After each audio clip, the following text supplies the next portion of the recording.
Hello everyone, কি অবস্থা? 25 তারিখ রাত 11টা থেকে বৃষ্টি শুরু হয়েছে। আজ আম, ফুল একটা দিন প্রায় বৃষ্টি হচ্ছে।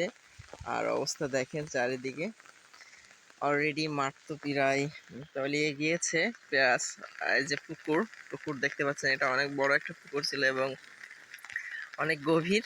সে পুকুর পর্যন্ত তলিয়ে গিয়েছে আমাদের বাড়ির সাইডে। আর এখানে বেশ অনেকটাই মাছ আছে। দেখেন অবস্থা, এই যে বাড়ির হচ্ছে